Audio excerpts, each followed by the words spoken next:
Hi everyone, it's Linda, and today we are continuing with our toolkit series. So I've done a couple of videos on toolkits. It's a way of thinking about the disease and self-management of the disease. So toolkit number one was talking about nutrition and how we can try to eat more nutritionally dense and gain weight. Toolkit number two was airway clearance. We talked about all the different devices and tools in our airway clearance toolkit and how it's a matter of trying to figure out what works best for you. Just like any person who is a craftsman or craftswoman, you have a toolkit, right? And those tools, you might have some of your own unique tools, but for the most part, what you find in your toolkit might be what someone else has in theirs. And I think with bronchiectasis, we would love not to have to be so involved and concerned about managing every aspect of our disease. We would love to be going somewhere where they know overseeing it. It's a very holistic approach, looking at everything, looking at our nutrition, looking at our airway clearance, our exercise, testing us for swallowing. I mean, you name it, reflux. But right now, that's hard to find. So we have to become the general contractor of our own health. And we have to have our own toolkit, right? So when we talk about, today let's talk about reflux control. So this can get very detailed, but I'm just gonna give it a try and see where I go. So first understand, everybody reflexes throughout the day. And if you are tested, there's quite a few different testing, but for the most part, the gold standard test would be considered what's called the 24-hour pH impedance test. So the 24-hour test involves having a wire that is threaded through your nose down into your esophagus. It's taped to your face. You have a little recorder that you press the button if you feel an event, and you have a diary so that later on, after the 24 hours are over, they can marry up any events that occurred in the computer system with what you were doing. So looking at, I was eating a dish of pasta and spaghetti sauce, and maybe they see a big spike, or I was in a Pilates class or a yoga class and maybe they see a spike, or I was sleeping and maybe again they see reflux. The beauty of the 24-hour pH impedance test is it's looking for both acid and non-acid reflux, because both can be an issue when it comes to bronchiectasis. So there's not a lot of research, but there is some that shows that there is a connection between reflux and bronchiectasis, and that's the goal here. The goal is to quiet things down, to have stuff that should stay in the stomach, and not come up the esophagus. Whether or not it comes up high enough and it can then be aspirated into the lungs is a bit of a mystery. Often they talk about aspiration, microaspiration, but what they're really measuring, like for example, on the 24-hour impedance test, they're measuring, there are sensors all along this tubing that's put, wire that's put down on your esophagus, and they're measuring how far up in your esophagus reflux comes, whether it's acid or non-acid.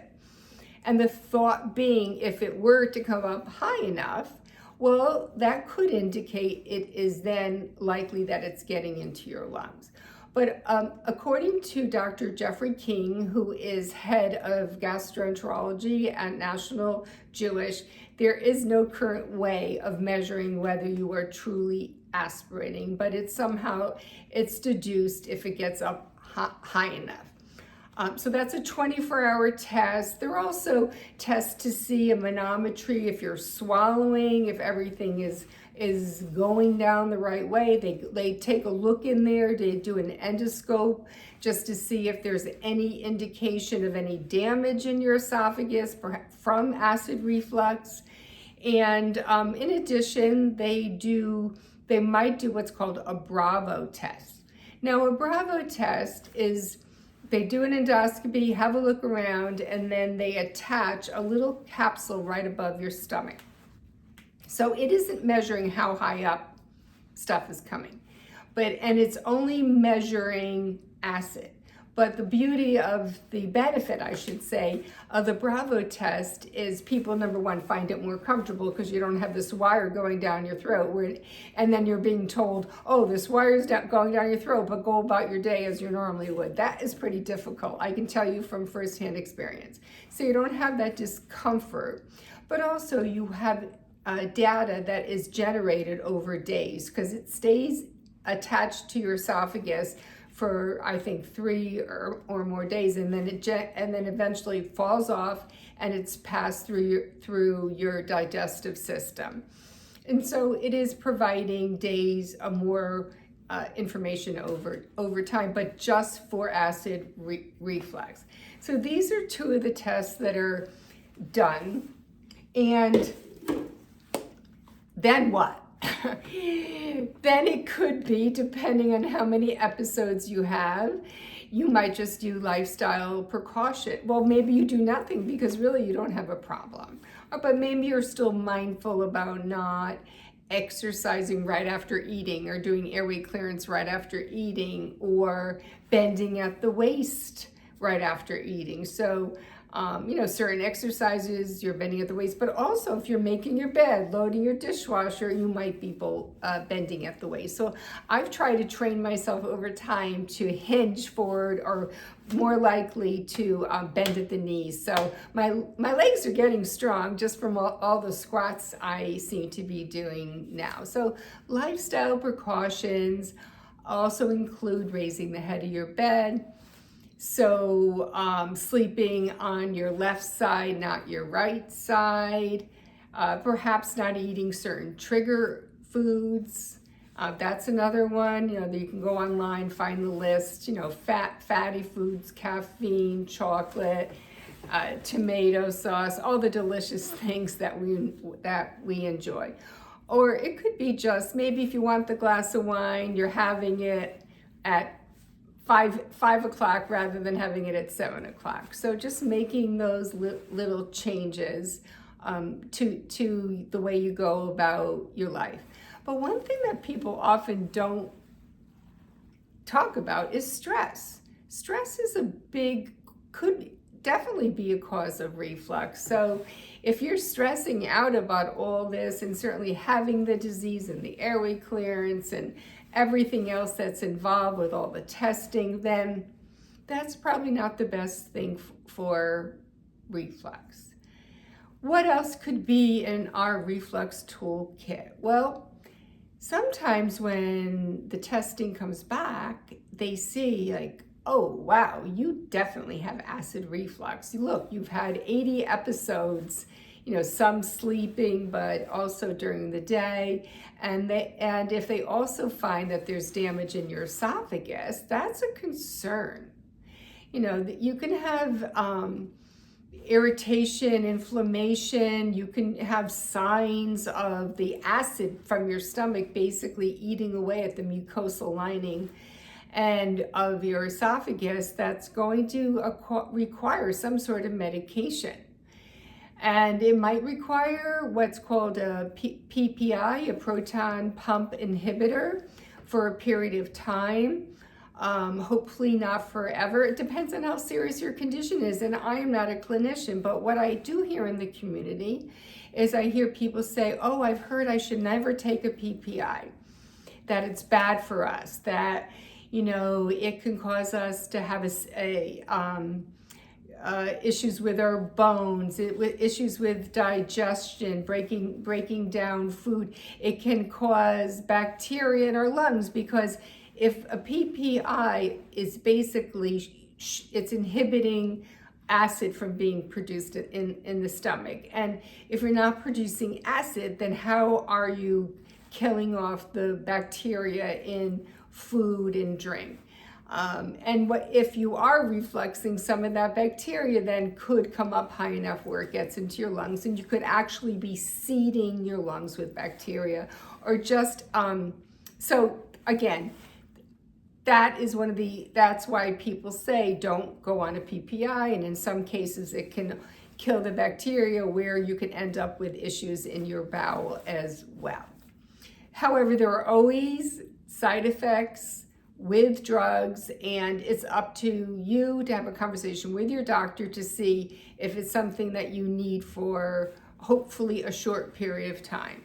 And then often doctors will switch you over to medications like Pepsid, where it's not completely turning off the stomach acid, but it's decreasing stomach acid. So these are different medications. Again, all of this is in the toolkit. Some of them are you have control over, such as the lifestyle changes, and others you're going to be hearing from your medical team what would work best for you. Also, more and more, I'm hearing doctors, even at professional conferences, talk about alginates. So in listening to some videos from the past, some webinars, I heard Dr. King mention an alginate, I heard Dr. Hewitt mention alginate, and more recently at the North American Bronchiectasis and NTM conference in NYU, I heard Dr. Khan, who's at NYU, mention alginates. So what is an alginate? And you might have heard me talking about alginates because I've been experimenting with them for the last 8 months, I think. So an alginate is a substance that is made up of seaweed, and it could have other things in it as well. There are some that are less natural, where you get them from the pharmacy, and then there are some that are more natural. Now there's a couple of them on the market, and I have been experimenting more and more with the more natural ones. And so what it does is it's kelp that combines and other ingredients as well, and some of the more natural ones have things like licorice and ginger and other ingredients that help with reflux. But what it does is it combines the kelp, or the brown, I guess it's called brown seaweed. There's a reaction with the stomach acid, so you have to be producing some acid for these to work. And there's always some acid from what I understand, but just so you understand that it combines with the stomach acid, and then it forms a lid. It's really a physical lid on the top of your stomach contents. And so it becomes a barrier. And knowing it's a barrier, what does that mean? Well, it means that you usually take it after your eating and drinking is done. So in the morning, I will take it after breakfast, knowing I'm going to go over to the gym and perhaps do a class, a yoga class, Pilates class, or even weight train. Because I'm putting a lid on my stomach contents, and while I'm at the gym, I'm just going to take small sips of water. I'm not going to be eating, I'm not going to be drinking, I'm not going to be doing those things, because that could break through that lid. It's a foam lid. It's not made out of like concrete. It's a foam lid, and if you were to eat or drink, certainly you could break through it. Now, if that does happen, have I forgotten to take a pill or something and taken my my alginate, and then like, oh my gosh, I forgot I took the pill, and then I just took another teaspoon of the alginate. So, but just so you understand, it's not something to be taken like, oh, I feel heartburn, let me take a teaspoon of alginate now.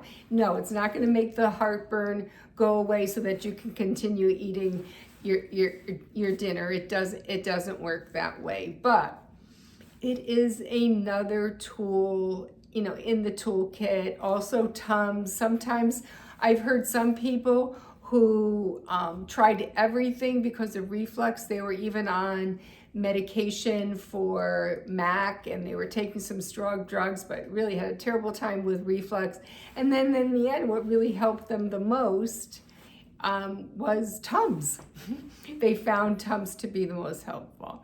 And for people who have hiatal hernias or serious situations, surgery is also an option to be discussed with a doctor. So again, Reflux Toolkit, we want to control reflux because there is an association with bronchiectasis. I hope this was helpful. I will be popping back on in a later date to show you a little experiment that I did with some alginates. But for now, my goal was for you to understand what is in the bronchiectasis reflux toolkit. Linda's signing off. Please subscribe. Please like this video. Please listen to my videos so I can build up my hours, and maybe 2 years from now, I can be monetized by YouTube for them. I appreciate all your support. Take care and enjoy the day. Bye-bye.